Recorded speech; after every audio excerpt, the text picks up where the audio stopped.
Hello and welcome to another TLDR UK video. For years now, there's been increasing debate about the British royal family. They might still be broadly popular with the British public, but there are some who argue the monarchy ought to be abolished. Reasons for supporting a new British Republic vary, but in the light of the infamous TV interview from last weekend, those calls have only gotten louder. Interestingly, money is an argument used on both sides. Those who support the monarchy argue that the royal family contribute billions of pounds into the UK's economy each year. Those who propose their abolition argue that far too much public money is being spent on an already affluent royal family, who did little more to deserve it than be born in the right place. So in this video, we're going to investigate these claims. Find out where the royals' money really comes from, how much they contribute to the British purse, and what would happen to the UK economy if the royals were forced out. The royal family are known all around the world. I mean, the Queen's face is on a whole bunch of other countries' money. And if you too are interested in what goes on around the world, but don't always have the time to stay on top of everything, then you should check out the TLDR Global channel, where we explain the issues that you ought to know about, like Myanmar's coup, the ongoing West Africa Ebola outbreak, or China's actions to destroy Hong Kong's democracy. If that sounds up your street, then the TLDR Global channel's linked in the description, and you can subscribe while you're there. Thanks so much for your support. So, you know when you're interested in a famous figure and then Google what their net worth is? Well, I hate to burst anyone's bubble or start a beef with celebritynetworth.com, but those figures are normally wrong. That's because it's hard to work out what someone else is worth without an intricate knowledge of their personal finances. It gets even harder when you're talking about brands. Take Coca-Cola, one of the most recognised brands in the world, and a brand worth $73 billion according to Interbrand. However, if you asked Forbes, they'd tell you that the soda giant's worth $56 billion, and Brand Directory would quote you $34 billion. That's a massive difference. Surely it's relatively easy. Just look at their assets, their sales, their outgoings, chuck that in a balance sheet, and you have some sort of number. Well, Interbrand actually tells us how they reached their massive $73 billion valuation, remarking that the three components included in the calculation are the financial performance of branded products or services, the role the brand plays in purchase decisions, and the brand's competitive strength. The first seems relatively easy to calculate. The second two, well, those are some truly intangible assets. And ultimately, that's what makes these numbers so vastly different, because a lot of Coke's value isn't tied up in people, factories, or sugar. It's about the ever-present red logo, or the iconic glass bottle. How do you value that? The brand sentiment, the customer preference? Well, it's hard, and everyone values it differently. Now, I forgive you for being confused about how we got here, and no, the Queen's not starting a soda business, but this same dilemma applies to the British royal family too. As we said, valuations need to be taken with a pinch of salt, but Brand Finance have valued the royal family at £67 billion, or $93 billion. That's almost 3 Cokes, depending on who you ask at least. Like the cola behemoth, the royal family's value is based on tangible and intangible assets. The tangible assets include the Crown Estate, the Duchies of Lancaster and Cornwall, and the Royal Collection, including the Crown Jewels, together valued at £25.5 billion. The remaining $42 billion is intangible, which is why this whole conversation gets so complicated. Before we get to their value though, let's discuss the costs associated with the royals.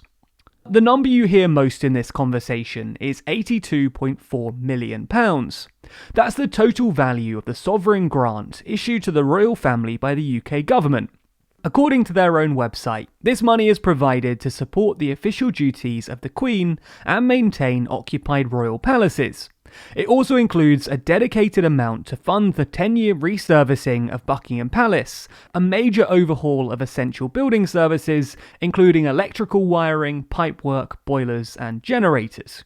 You can split this grant into 2 slightly different figures, but however you split it, the core argument made by royalists is that this grant only costs the average person between £1.23 and 74 pence a year, which most people can agree isn't all that much.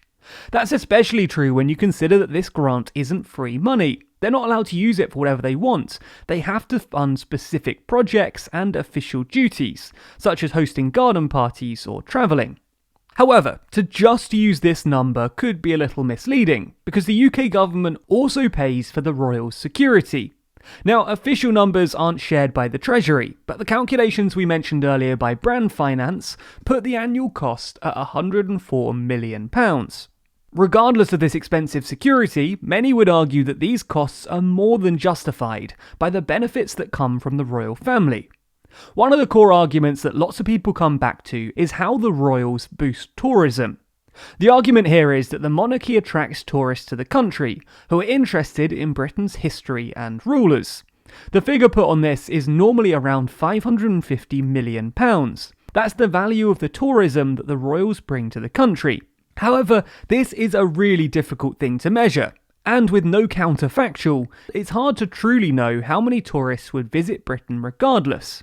After all, it's hard to imagine that most tourists would stop being interested in British history, culture, and its beautiful buildings if the royals just stopped living in them. I mean, the Palace of Versailles continues to be one of France's biggest tourist attractions, with annual pre-pandemic numbers sitting at 7.7 million visitors, vastly outshadowing Buckingham Palace's visitor numbers. Now, sure, that's not an entirely fair comparison, because Buckingham Palace isn't open all year as it's a real royal residence, but Versailles proves that palaces are still popular, even if they haven't been home to royalty for 200 years. And when there aren't royals around, you can see your visitor numbers skyrocket, because you can be open far more regularly.